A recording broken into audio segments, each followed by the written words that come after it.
Sebelumnya, Assalamualaikum warahmatullahi wabarakatuh. Kembali lagi dengan saya, Afifah Nurain Arianti. Di sini, saya akan menjelaskan materi dari Entrepreneur Mindset. Jika videonya kecepatan, kalian bisa pause dan perhatikan baca ulang ya. Langsung saja kita masuk ke materi pertama, yaitu konsep wirausaha.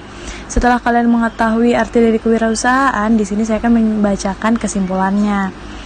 Jadi, berdasarkan konsep yang sudah kalian baca, secara ringkas, kewirausahaan dapat didefinisikan sebagai suatu kemampuan kreatif dan inovatif yang dijadikan kiat dasar sumber daya proses dan perjuangan untuk mencapai dan menciptakan nilai tambah barang dan jasa yang dilakukan dengan keberanian untuk menghadapi resiko. Masuk ke materi kedua, yaitu proses wirausaha. Proses dari mulai dan menjalankan satu urusan sendiri.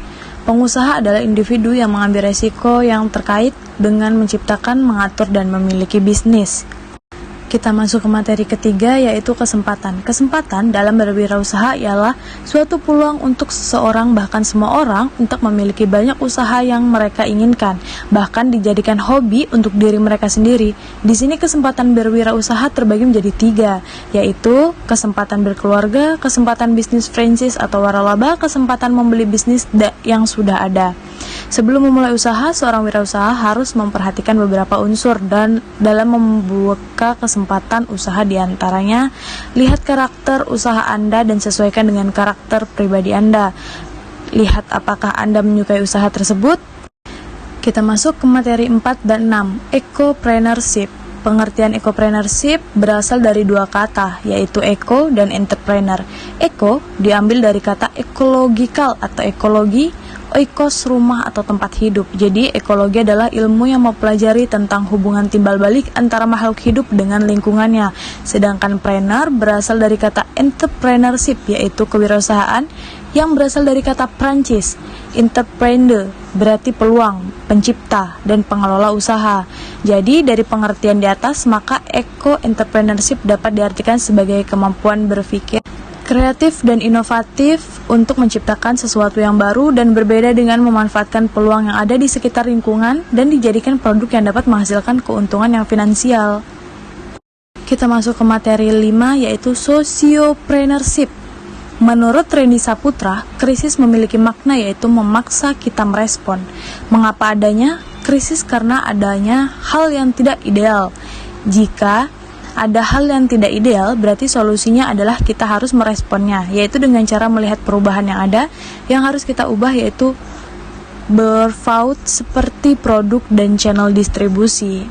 Socialpreneur adalah menggabungkan social activities dengan entrepreneurship, artinya yaitu Anda memberikan perhatian khusus Anda dan memberikan dedikasi yang utama dan menjadikan aktivitas sosial ini yang menjadikan Anda betul-betul ada nilai tambahnya. Sociopreneur adalah hal yang menarik dan menjadi perputaran ekonomi yang unik di mana donatur tidak merasakan produknya secara nyata. Transaksi umum ialah dia yang mengeluarkan uang dan mendapatkan produk.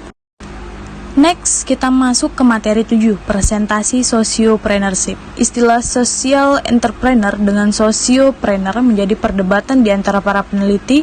Sebagian menggunakan bahasa Inggris social entrepreneur dan sebagian menggunakan istilah sociopreneur. Kewirausahaan adalah mengidentifikasi, mengembangkan, dan membawa visi, bisa berupa ide inovatif, peluang, cara yang lebih baik dalam menjalankan sesuatu.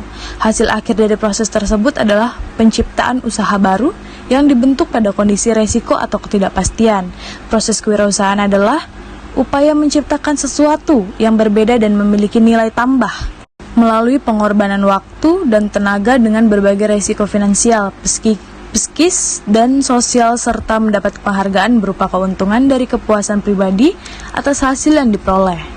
Kesimpulannya yaitu sociopreneur dan sosial mempunyai perbedaan istilah namun mempunyai arti yang sama, yaitu seseorang yang melakukan usaha atau bisnis yang berorientasi pada tujuan-tujuan sosial.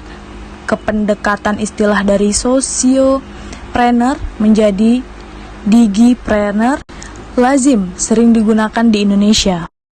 Materi selanjutnya yaitu materi ke-9, waralaba. Franchising. Waralaba adalah hak khusus yang dimiliki oleh orang perorangan atau badan usaha terhadap sistem bisnis dengan ciri khas usaha dalam rangka memasarkan barang dan jasa yang telah terbukti berhasil dan dapat dimanfaatkan dan jasa untuk digunakan oleh pihak lain berdasarkan perjanjian waralaba. Kita memasuki materi 10 dan 13, yaitu bisnis keluarga atau family business.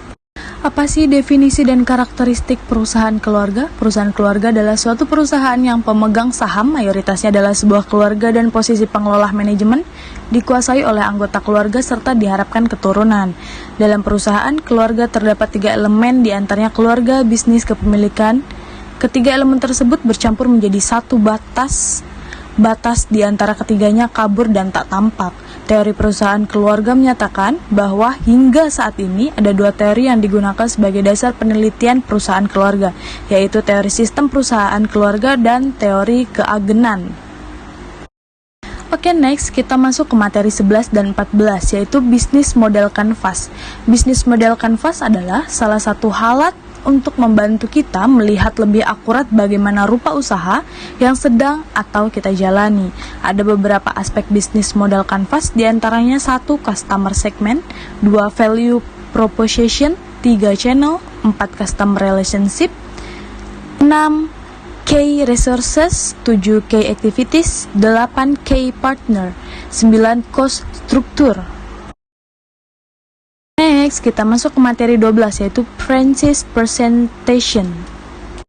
Waralaba franchising adalah pelimpahan dari pabrikan atau distributor satu produk jasa yang diberikan kepada agen-agen lokal atau pengecer dengan membayar sejumlah royalti. Waralaba atau franchising adalah peluang bisnis di mana pemilik produsen dan distributor sebagai franchisor barang dan jasa atau merek tertentu, memberi hak kepada individu atau franchising untuk menjadi agen lokal dari barang dan jasa sebagai imbalannya menerima pembayaran atau royalti yang telah ditetapkan. Akhirnya selesai materi yang telah saya bawakan.